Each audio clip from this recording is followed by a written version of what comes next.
മന്നയും അഗസ്തിനയും അവനിയും സാറയും നല്ല സുഹൃത്തുക്കളായിരുന്നു. ചെറുപ്പം മുതലേ അവർ പരസ്പരം അറിയാവുന്നവരും ഒരുമിച്ച് വളർന്നവരുമാണ്. അവർ ഒരേ തെരുവിൽ താമസിച്ചു, ഒരേ ക്ലാസ്സിൽ ആയിരുന്നു, മൃഗങ്ങളെ സ്നേഹിച്ചു. അവരുടെ ബന്ധം ശക്തമായിരുന്നു. അഗസ്തീനയ്ക്ക് സ്നോബോൾ എന്നു പേരുള്ള ഒരു വെളുത്ത പൂച്ച ഉണ്ടായിരുന്നു. സ്നോബോൾ മടിയിൽ ചുരുണ്ടുകൂടാനും മൃദുവായി പിറുപിറുക്കാനും ഇഷ്ടപ്പെടുന്നു. മന്നയ്ക്ക് ചോക്കലേറ്റ് എന്നൊരു കളിയായ നായ്ക്കുട്ടി ഉണ്ടായിരുന്നു. ചോക്ലേറ്റ് എപ്പോഴും ഊർജം നിറഞ്ഞതാണ്, ഒപ്പം ഓടാൻ ഇഷ്ടപ്പെടുന്നു. അവനിക്ക് കിവി എന്നു പേരുള്ള ഒരു ഇളം പച്ച തത്ത ഉണ്ടായിരുന്നു. കിവിക്ക് ശബ്ദങ്ങൾ അനുകരിക്കാനും കുറച്ച് വാക്കുകൾ പറയാനും കഴിയും. സാറയ്ക്ക് സ്പീഡി എന്നു പേരുള്ള ഒരു ചെറിയ എലിച്ചക്രം ഉണ്ടായിരുന്നു. സ്പീഡ് തന്റെ കൂട്ടിൽ തന്റെ ചക്രത്തിൽ ഓടാൻ ഇഷ്ടപ്പെടുന്നു. എല്ലാ ദിവസവും സ്കൂൾ വിട്ട ശേഷം പെൺകുട്ടികൾ അവരുടെ വളർത്തുമൃഗങ്ങളുമായി കളിക്കും. അവർ അവരുടെ വീട്ടുമുറ്റങ്ങളിലൊന്നിൽ ഒത്തുകൂടി മണിക്കൂറുകളോളം ഒരുമിച്ച് ചെലവഴിക്കും. അവർ സ്പീഡിനായി കോട്ടകൾ പണിയും, സ്നോബോൾ തന്ത്രങ്ങൾ പഠിപ്പിക്കും, ചോക്ലേറ്റിനായി പന്തുകൾ എറിയുകയും ചെയ്യും. ഒപ്പം കിവിയുടെ തമാശകൾ കണ്ടു ചിരിക്കും. കിവിക്കൊപ്പം അവർ പാട്ടുകൾ പാടും. അവർ ചിരിക്കും. രസം വർദ്ധിപ്പിച്ചു. അവർ തങ്ങളുടെ വളർത്തുമൃഗങ്ങളെ വളരെയധികം സ്നേഹിക്കുകയും അവരുടെ ചെറിയ ഗ്രൂപ്പിന്റെ ഭാഗമായി കണക്കാക്കുകയും ചെയ്തു. ഒരു ദിവസം മന്ന അവരോട് പറഞ്ഞു, നമ്മുടെ വളർത്തുമൃഗങ്ങളെ സ്കൂളിൽ കൊണ്ടുവരുന്നത് രസകരമല്ലേ? അവരെ കണ്ടുമുട്ടാൻ എല്ലാവരും എത്ര ആവേശഭരിതരായിരിക്കുമെന്ന് സങ്കൽപ്പിക്കുക.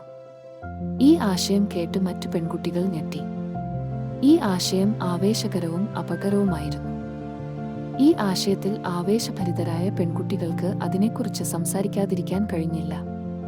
അവർക്കുണ്ടാകുന്ന എല്ലാ രസങ്ങളും അവർ സങ്കൽപ്പിച്ചു. ഇത് എങ്ങനെ ചെയ്യാമെന്ന് അവർ പ്ലാൻ ചെയ്യാൻ തുടങ്ങി.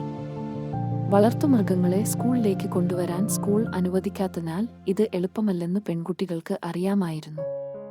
അവർക്ക് ഒരു പ്ലാനും നല്ല പദ്ധതിയും ആവശ്യമായിരുന്നു. ആദ്യം അവർ വളർത്തുമൃഗങ്ങളെ സ്കൂൾ ബാഗിൽ ഒളിപ്പിച്ചു.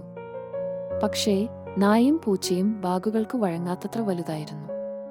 അങ്ങനെ അവർ മറ്റൊരു ആശയം ആലോചിച്ചു. അവസാനം ഒരു പ്ലാൻ തീരുമാനിച്ചു.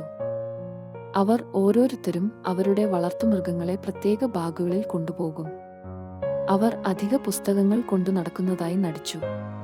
പ്ലാൻ സെറ്റ് ചെയ്തു പിറ്റേന്ന് രാവിലെ പെൺകുട്ടികൾ വളരെ നേരത്തെ തന്നെ ഉണർന്നു.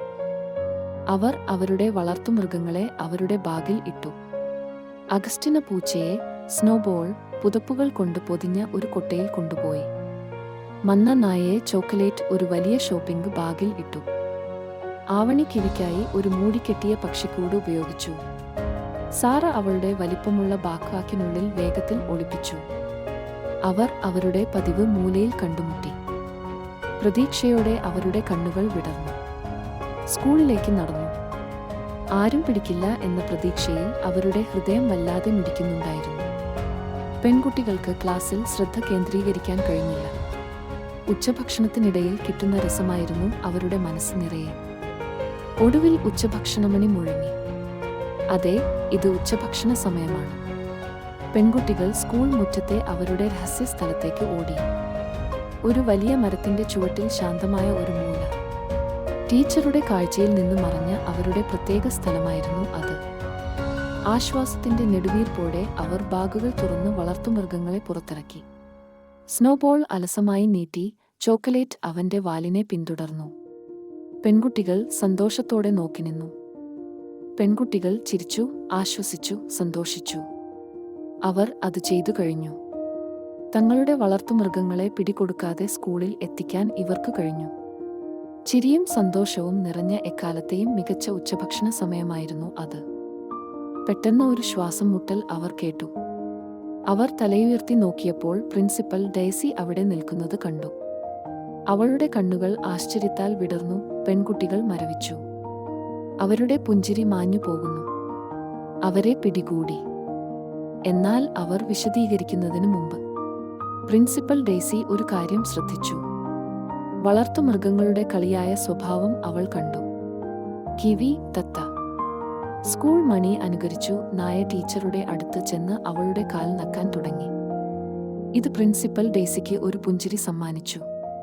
ശരി, പ്രിൻസിപ്പൽ ഡെയ്സി പറഞ്ഞു. ഇത് തീർച്ചയായും അസാധാരണമാണ്, എന്നാൽ ചിലപ്പോൾ ഏറ്റവും അസാധാരണമായ ആശയങ്ങൾ മികച്ചവരായി മാറാൻ കഴിയും. പ്രിൻസിപ്പൽ പിന്നെ ദേഷ്യപ്പെട്ടില്ല. പകരം അവൾ ഒരു ആശയം നിർദ്ദേശിച്ചു. സ്കൂളിൽ ഒരു പ്രത്യേക വളർത്തുമൃഗദിനം. എല്ലാവർക്കും അവരുടെ വളർത്തുമൃഗങ്ങളെ കൊണ്ടുവരാനും സഹപാഠികളുമായി പങ്കിടാനും കഴിയുന്ന ഒരു ദിവസം, ശരിക്കും ഒരു പെറ്റ് ദിനം. അത് അവിശ്വസനീയമായി തോന്നുന്നു. അത് ഗംഭീരമാണ്. പെൺകുട്ടികൾ അത്യധികം സന്തോഷിച്ചു. അവരുടെ ആശയം യാഥാർത്ഥ്യമാകുമെന്ന് അവർക്ക് വിശ്വസിക്കാൻ കഴിഞ്ഞില്ല. ആദ്യ പെറ്റ് ഡേ വൻ വിജയമായിരുന്നു. സ്കൂളിൽ ചിരിയും സന്തോഷമുള്ള വളർത്തുമൃഗങ്ങളുടെ ശബ്ദവും നിറഞ്ഞു. പ്രിൻസിപ്പൽ ഡെയ്സി പോലും അവൾക്ക് സ്വർണ്ണമത്സ്യം കൊണ്ടുവന്നു. അവൾ അഭിമാനത്തോടെ എല്ലാവരോടും ഗോൾഡ് ഫിഷ് കാണിച്ചു. ഇത് എക്കാലത്തെയും മികച്ച ദിവസമായിരുന്നു. അന്നു മുതൽ വളർത്തുമൃഗങ്ങളുടെ ദിനം അവരുടെ സ്കൂളിൽ ഒരു പ്രിയപ്പെട്ട ആചാരമായി മാറി. ഓരോ വർഷവും എല്ലാവരും ഉറ്റുനോക്കുന്ന ദിവസമായിരുന്നു അത്. മൃഗങ്ങളെ പരിപാലിക്കേണ്ടതിന്റെ പ്രാധാന്യവും അവ നൽകുന്ന സന്തോഷവും അത് എല്ലാവരെയും പഠിപ്പിച്ചു.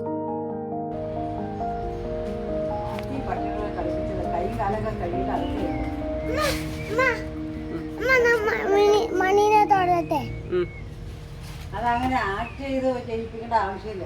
അത് നാച്ചുറലായിട്ട് കിട്ടില്ല. മന്നെ പിടിക്കണ്ട.